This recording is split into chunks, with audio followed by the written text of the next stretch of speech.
Balas dendam positif. Nah, jadi sekilas kalimat ini nampak tidak lazim karena pada umumnya kita dianjurkan untuk bisa memaafkan atau melupakan setiap tindakan buruk yang dilakukan oleh orang lain terhadap kita. Nah, namun nanti dengan cara tertentu kita bisa mengubah dorongan negatif karena keinginan balas dendam tadi menjadi suatu hal yang bernilai lebih positif. Nah, jadi balas dendam diartikan sebagai tindakan yang menimbulkan luka atau kerugian pada seseorang karena perbuatan yang mereka sebabkan. Nah, jadi dorongan balas dendam ini merupakan respon alami yang dipunyai oleh manusia.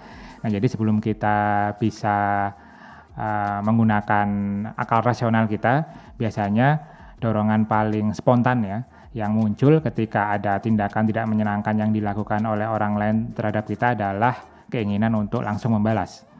Nah, ini bisa dicontohkan misalkan ketika kita sedang berada di kereta atau bis yang penuh sesak dan ternyata ada seorang penumpang yang menginjak kaki kita, sebelum kita bisa menguasai diri, biasanya hal paling awal yang terpikir adalah untuk membalas atau melontarkan kemarahan pada orang tersebut.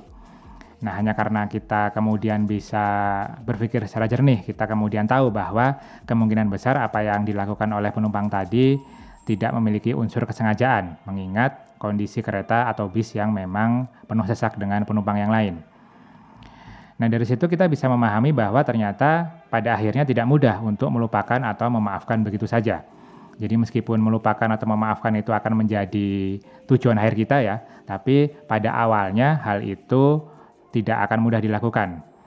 Nah, mengapa pada akhirnya kita harus bisa melupakan dan memaafkan? Karena ketika kita tidak bisa memaafkan, dorongan emosi negatif itu akan selalu ada pada diri kita.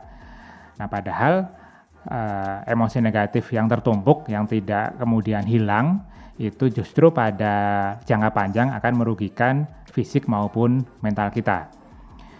Nah, lantas apa solusinya ketika kita itu ternyata tidak begitu saja untuk mudah memaafkan? Minimal kita membutuhkan waktu ya untuk bisa benar-benar memaafkan. Nah, jadi salah satu solusi yang bisa dilakukan adalah dengan menggunakan dorongan emosi balas dendam dengan cara positif untuk menjadi sumber motivasi kita. Nah, jadi dorongan emosi ini sebenarnya mirip dengan energi ya. Nah, jadi energi ini bisa kita gunakan untuk hal yang positif atau kemudian malah justru berakibat negatif kepada diri kita. Nah, jadi ketika ada seseorang yang dikhianati oleh partner bisnisnya, dia bisa memilih untuk terus merasa kecewa, untuk terus merasa marah, atau terobsesi dengan segala macam emosi negatif, atau dia bisa menggunakan alternatif lain, yaitu dengan mengarahkan emosi negatif tadi menjadi sesuatu yang bernilai lebih positif. Jadi karena dia memiliki pengalaman pernah tertipu di masa lalu, maka dia bisa menggunakan pengalaman ini untuk kemudian meningkatkan diri dia, untuk kemudian mendidik diri dia tentang bagaimana cara menjalankan bisnis dengan baik, tentang bagaimana mengelola keuangan dengan baik, sehingga kedepannya setelah dia mengalami suatu kejadian buruk, justru kejadian ini memicu dia untuk menjadi seseorang yang lebih baik, bisa memicu dia untuk menjadi seorang pebisnis yang lebih tangguh. Nah, pada akhirnya memang pilihan itu ada di tangan kita, karena sebenarnya hidup kita itu ditentukan oleh berbagai macam pilihan-pilihan yang kita ambil. Nah, jadi ketika kita dihadapkan pada suatu hal yang tidak menguntungkan, pada suatu pengkhianatan atau penipuan, kita bisa memilih terobsesi dengan keinginan membalas dendam, atau kita justru bisa berubah menjadi lebih baik karena perlakuan buruk yang dilakukan oleh orang lain kepada kita.